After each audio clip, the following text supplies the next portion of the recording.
So we're back with the last and final DLC of The Evil Within that came out for the first game.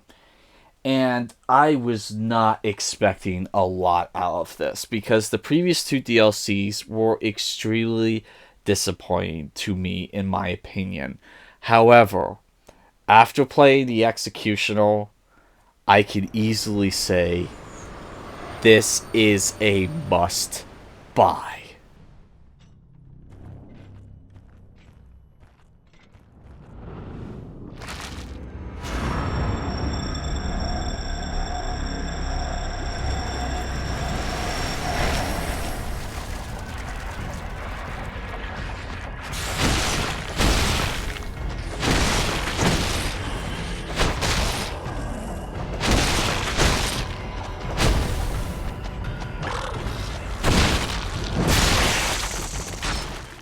Okay, so with the Executioner DLC, you get to be the boss.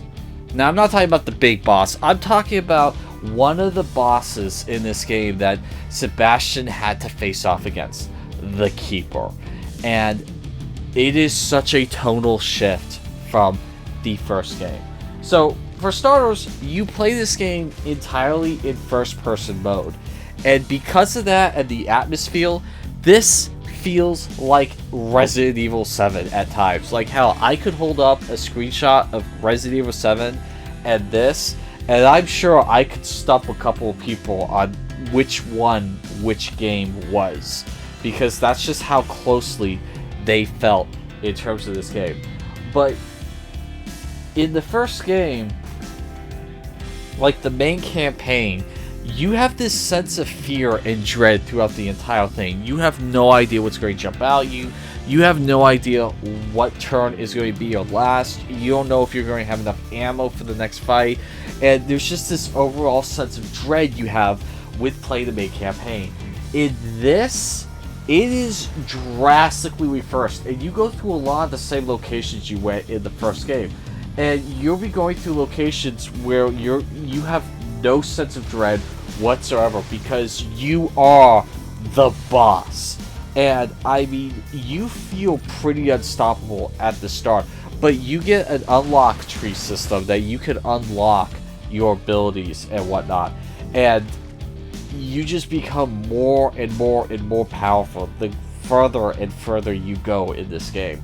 And you have some insanely powerful weapons you get access to, like a chainsaw, you get a great sword, you have the hammer, you get a rocket launcher, and honestly, it feels like you could just walk through almost every enemy. Now, you do encounter these, like, bosses, and they will get quite difficult from time to time, but if you use your head and you know how to handle them, it is pretty fun having boss versus boss go up against each other, and it is insanely enjoyable.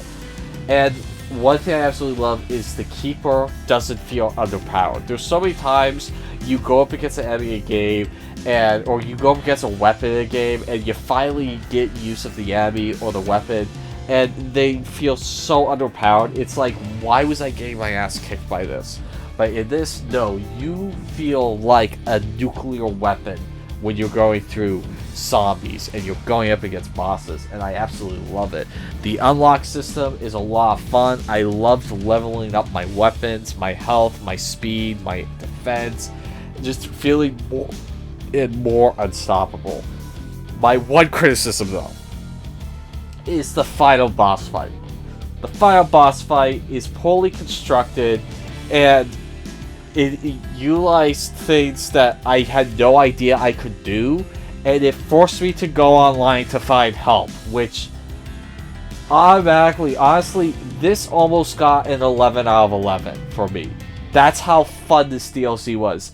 And this game decided, hey, let's make the dodge mechanic super crucial for this one part in the end boss fight, which nothing told me that the dodge mechanic was super crucial in the end boss fight. And I had to go online, and it's just like, gee, thanks. So, because nothing explained that in the end boss fight, I had to go online for help. And I fucking hate it when games force me to go online for help. All you could have had a simple hint pop up on my 7th time dying, and this probably would have gotten a perfect score. But because of that bullshit, I have to drop it down. And honestly, apart from that, this is a fun piece of DLC. I absolutely loved this. If you enjoyed The Evil Within, definitely get this DLC and then just watch the other two on YouTube. And you'll save yourself some money and some aggravation, because I did not enjoy the assignment or the consequence, but I did really like the Executioner, and the Executioner is a lot of fun. There's reasons to replay it, because you get to unlock a couple more things. You get a couple of special secret boss room encounters, which unlocks more stuff, and so I would recommend, playing through this DLC, because it is a lot of fun. Anyway, that's been my review of The Evil Within, The Executioner. My name's Christopher O'Connell with 11 Hour Views, and that will be all.